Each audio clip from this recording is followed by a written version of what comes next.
Good morning, everyone.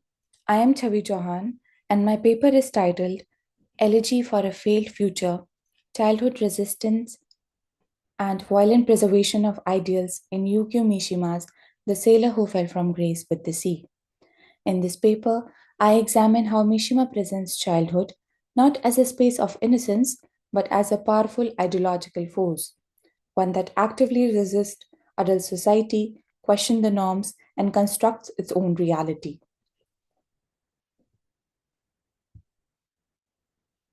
While Mishima's work is often discussed in terms of nationalism, masculinity, and aesthetics, today I approach the novel through the lens of childhood as agency. Noboru, the protagonist of the novel, and his group are not passive victims of adult influence. Instead, they act as thinkers, judges, and enforcers of value. Their actions force us to rethink common assumptions about childhood as naturally innocent or morally safe. To understand this radical portrayal of childhood, we need to understand the world around which the novel was written. The novel was published in 1963, an era in which Japan was rising from the ashes of World War II. 1960s for Japan was a period of rapid industrialization, economic growth, and increasing westernization.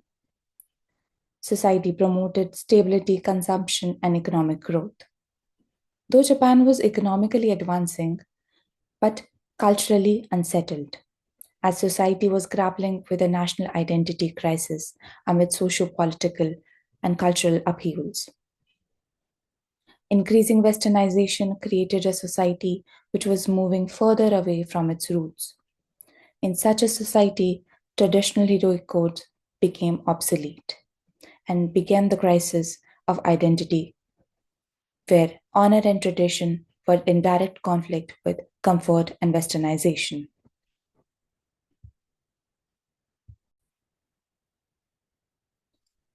In such a society, the world appeared hollow.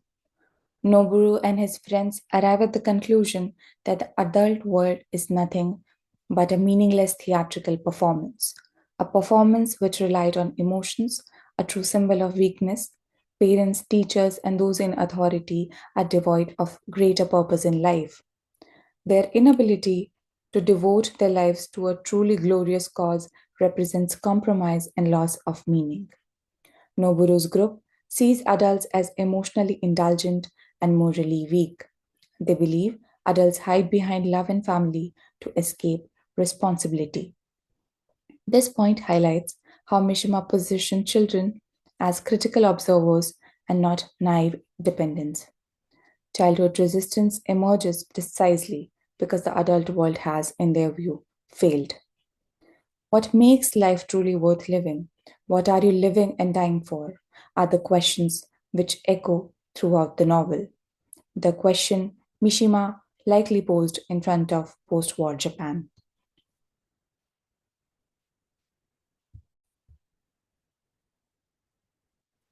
In a reaction to the hollowness of the adult world, childhood in the novel becomes a site of ideological resistance. Noburu's group reject the adult world as corrupt and hollow. The group despises human emotions, relationships, and the concept of humanism as a whole. We see several instances where the idea that the group members wanted to disassociate themselves from human identity becomes quite clear. And the first step in that direction becomes the denial of using names given to them by family and using numbers in place of that. Childhood in the novel becomes a space of ideological resistance. Noboru's group creates its own law and order, governed by an ideology that perceived death as a meaning to transcend the boundaries of society. By rejecting emotions through the practice of absolute dispassion, they believe they are resisting corruption. Mishima thus shows childhood as capable of extreme moral reasoning and radical autonomy.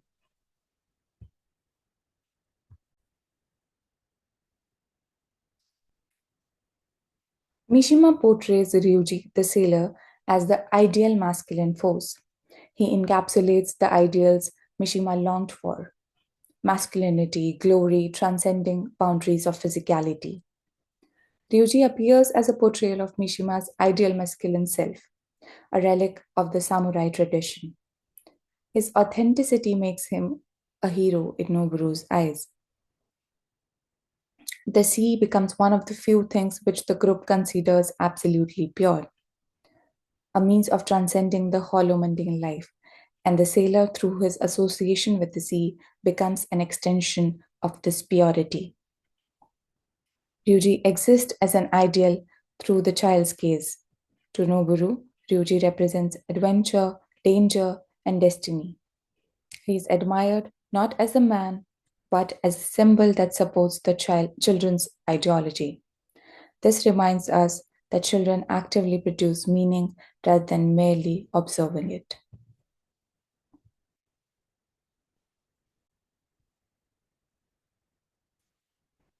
The novel captures the conflict between the idealism of the youngsters and the reality of the adult world.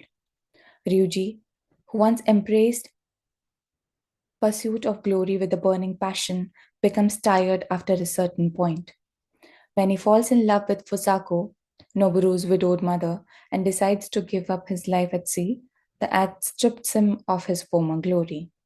The children finds it as an act of betrayal. When Ryuji chooses love and domestic life, he loses his value in the children's moral system. From the child's perspective, this is not personal disappointment, but ideological collapse. Ryuji's fall exposes how rigid childhood belief system can become when the ideals are threatened. The rigidity leads to the most unsettling portrayal of childhood in the novel. The trade off of glory and virtue for domestic comfort, emotions, and stability becomes an act from which redemption was impossible.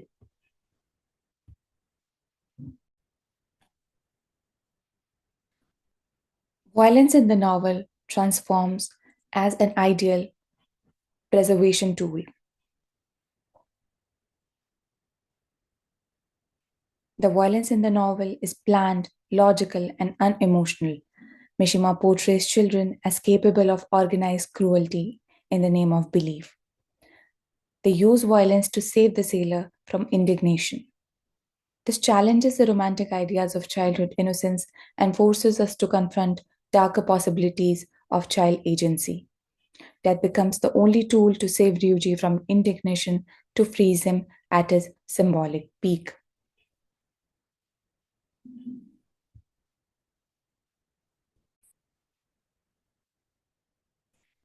We can also look at the novel as an allegorical tale where Ryuji represents idealized Japan, embodying heroism, purity, and the lost samurai spirit. In the second half of the novel, Ryuji parallels the condition of post war Japan, afflicted by modernity and the loss of its own identity. Fusako, his lover, symbolizes westernization, a force which prompted Japan to abandon tradition and pursuit of glory. Noboru appears as an exaggerated portrayal of Mishima's own self. His adherence to the ideology of dying for a greater cause is a hint of that. Childhood here holds power over the future, deciding what deserves to survive.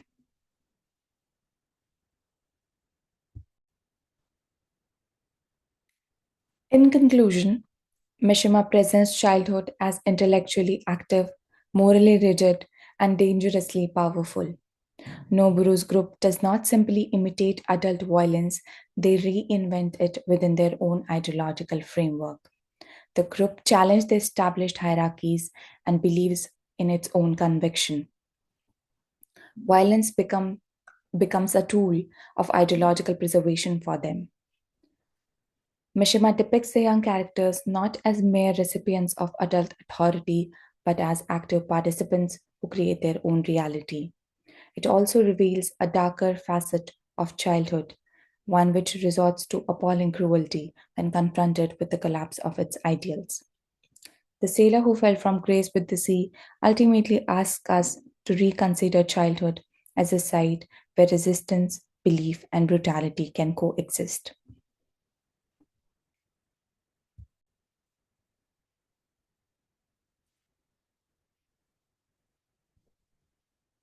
Thank you.